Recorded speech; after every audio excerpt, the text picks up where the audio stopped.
Panorama group, जो सोचता है वो करता है।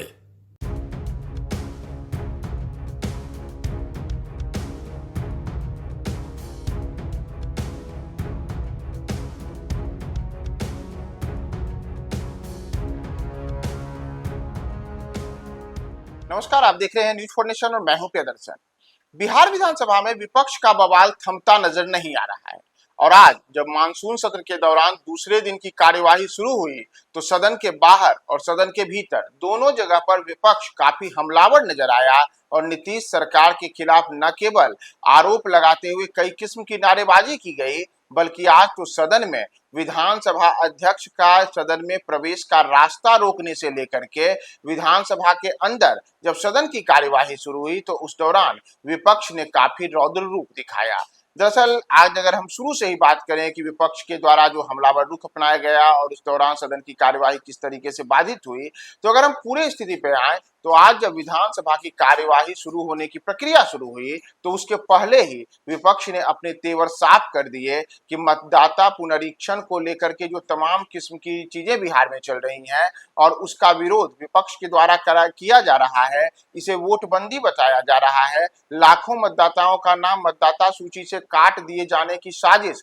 विपक्ष के द्वारा एनडीए सरकार पर लगाया गया है। तो इन तमाम चीजों को लेकर के आज विपक्षी दल के जो तमाम नेता थे वो वहां पर काले कपड़े में नजर आए और काला कपड़ा पहन करके लोकतंत्र की हत्या करने, लोकतंत्र पर काली पोतने की का आरोप लगाते हुए नीतीश सरकार और मोदी सरकार की जो डबल इंजन वाली एनडीए सरकार है, इसके खिलाफ विपक्ष का सबसे पहला जो आक्रामक तेवर देखा गया वह विधानसभा के प्रवेश द्वार पर देखा गया, जब तमाम जो विपक्ष के सदस्य थे वो बड़ी संख्या में वहां उपस्थित हुए और हाथों में प्ले कार्ड लहराते हुए वो लोग सदन के जो प्रवेश द्वार है उसे उन्होंने रोक दिया और जो आवागमन वहां बाधित हुआ। इस दौरान स्थिति यहां तक देखने को मिली कि जो विधानसभा अध्यक्ष नंदकिशोर यादव हैं उनको विधानसभा में प्रवेश करने में भी काफी मशक्कत करनी पड़ी। इतना ही नहीं, स्थिति इस किस्म की हो गई कि विधानसभा का जो प्रवेश द्वार या कहें कि जो वैकल्पिक मार्ग है जो कि अक्सर ही बंद रहता है,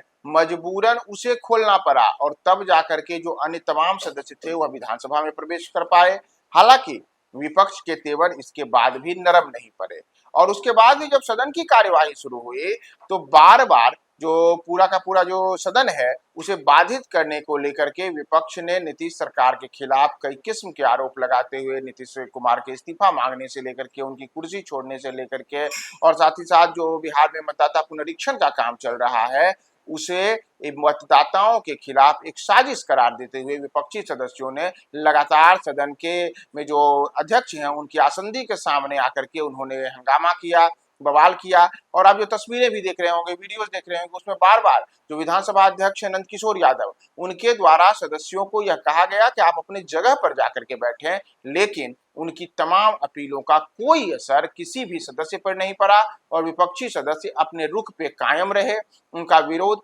सदन के भीतर जारी रहा। यहाँ तक कि उस दौरान शिक्षा विभाग के द्वारा जो तमाम सवाल लिए जा रहे थे, शिक्षा विभाग से जुड़े हुए सवाल सदस्य कर रहे थे, लेकिन उन सवालों पर किसी प्रकार का कोई गौर नहीं फरमाते हुए विपक्ष का यह आक्रामक रूप सदन के भीतर दिखा। एक तरीके से बिहार विधानसभा चुनाव के पहले सदन के बाहर और सदन के भीतर दोनों जगहों पर विपक्ष ने अपनी ताकत दिखाने को लेकर के आज एक अलग किस्म की कोशिश की है, जिसमें काला कपड़ा पहन करके उन लोगों ने विरोध किया। तो अंततः विधानसभा अध्यक्ष नंदकिशोर यादव ने सदन की कार्यवाही मात्र 21 मिनट के बाद, यानी कि सुबह 11 बजे सदन की कार्यवाही शुरू हुई और मात्र 21 मिनट के बाद उन्होंने सदन की कार्यवाही दोपहर 2 बजे के लिए स्थगित कर दी। और इतना ही नहीं, इस दौरान उन्होंने विपक्ष को लगातार फटकार भी लगाते हुए दिखे कि आपकी मंशा कहीं से भी सार्थक चर्चा करने की नहीं है, आप तो केवल सदन को बाधित करने को आए हुए हैं और आप इस प्रकार से जो नारेबाजी कर रहे हैं यह पूरा देश देख रहा है कि किस प्रकार से आप लोग सदन को बाधित कर रहे हैं। उन्होंने यहां तक कहा कि आगे आने वाले समय में विधानसभा के चुनाव है और आज जो आप लोग हरकत सदन में कर रहे हैं यह पूरे बिहार के लोग देख रहे हैं और इसका आप सबको खामियाजा विधानसभा चुनाव में भी भुगतना पड़ेगा, क्योंकि जनहित से जुड़े सार्थक मुद्दों सार्थक चर्चा करने के बजाय आप सदन में हंगामा कर रहे हैं। तो आज के विधानसभा की कार्यवाही का जो पहला कहें सत्र के जो शुरुआती दौर रहा उसमें मात्र 21 मिनट की कार्यवाही के बाद सदन को दोपहर 2 बजे तक के लिए स्थगित कर दिया गया और सदन अब दोपहर 2 बजे से जब शुरू होगा तो उसके बाद वहां क्या स्थिति रहेगी, विपक्ष और सत्ता पक्ष के तेवर किस दिशा में जाते हैं, हम आपको तमाम अपडेट्स पल पल का बताते रहेंगे। बने रहें न्यूज़4नेशन के साथ।